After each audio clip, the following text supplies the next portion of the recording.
Hello students, in today's session we are going to start with the chapter The Matter in Our Surrounding.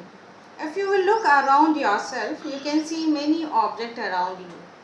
So here if you take example, here in the whiteboard, this marker, the pen you are holding, the book you are studying, the chair on which you are sitting. So these all are made up, these all are the object, and these all objects are made up of matters. Now the question comes, what is matter? So let's define the matter. All those substances which occupy space, possess some mass and offer some resistance is called matter. So in the simple words we can say that anything which occupies space and have mass is called matter. Now why it is important to study about matter? See, the chemistry is a science which deals with the study of matter, and in matter we know that we have seen the transformation of matter into energy, that is C, but the energy is not transformed into matter. So to undergo these transformation in the matters, the energy is needed. So definitely if we know more about the matter, we can easily do these transformation. So that's why the study of matter is important in the chemistry. Now one more thing, that what does not matter, like your emotions, time, your sensation. So your love, hatred, these all are not matters. Why these all are not matter? In the physical chemistry, anything which occupies space, have mass, offer resistance are only considered as a matter. So these things, your emotions, sensations are not considered as a matter. Now let's go with the further topic, that is particulate nature of matter.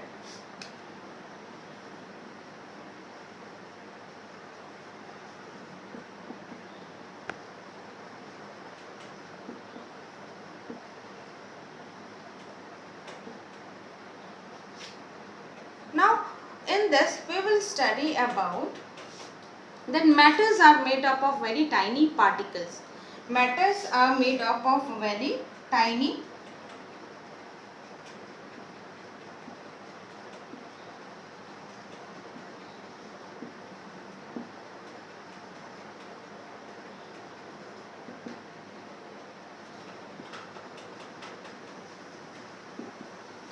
So in this we can do an activity to understand this better.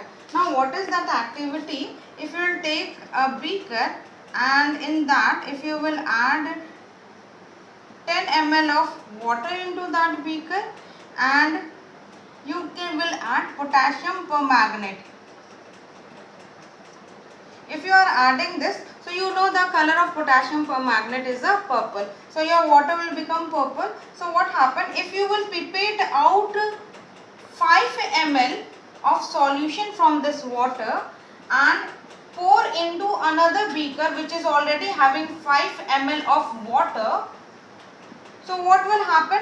Definitely the color of the solution in this beaker will also become purple, but when you will compare the color between these two beakers, the color is a very different. This is of darker color and this is of little bit lighter color. And if you will keep on diluting the solution into beakers, so you will get to see the color from dark purple has gone into light pink. So why this happen? This is because we can understand that the particles are so tiny. The potassium permanganate particles are so tiny that it is occupying the space between the water particles. So the particles are all the matters are made up of tiny particles.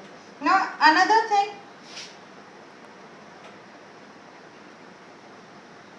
Now let's see the another.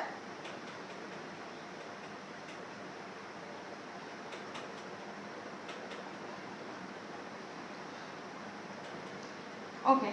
Now these particle, the matter. Babu usko wo karna. Now the next is in the particulate nature of matter. The next topic will study the particles have space between them. So to understand this point, let's take the example. So take a a beaker or you can take a glass also and fill the water up to its brim. Fill the water to its brim. Okay. Now add 1 spoon of sugar into it.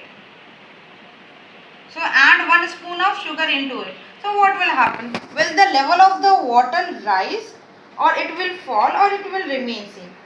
So when you will add sugar into the beaker or the glass you have taken, so in this the level of the water will remain same. So why it will remain same? Because because if this is the water molecule, so the sugar molecule will adjust, the particle of the sugar will adjust between the molecule of water. So this shows that the particle have the space between them. Go. Now the next topic we have to study under this is the particle of matter attracts each other. That means there is a force of attraction between the particle of the matter, the force of attraction. Now the force of attraction, if it is in the case of gas, it is very least, it is least in the case of gas. In the case of water it is less, and in the case of solid it is more, or most is in the case of the solid. So there is a force of attraction between the particle of the matter.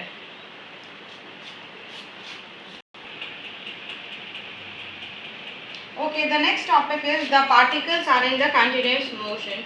So we know that the particles which is present in the matter, they are in the continuous motion. But in the case of solid, because the force of attraction is very strong, so that's why we cannot see the particles moving. But in the case of liquid and gas, though we cannot see, but the gas and liquid are fluid. That because the force of attraction is least in the case of gas, less in the case of liquid. So the particle of all the particles are in continuous motion. So they are moving zigzag, zigzag. So here the one term is there, diffusion. That is the movement of the particle, that is solid, liquid, gas, from its higher concentration to lower concentration is called diffusion. So definitely the diffusion takes place in the case of matter. So if we will take the example of incense stick, and if you will keep the incense stick in the corner, so what will happen? You can able to smell the fragrance of that.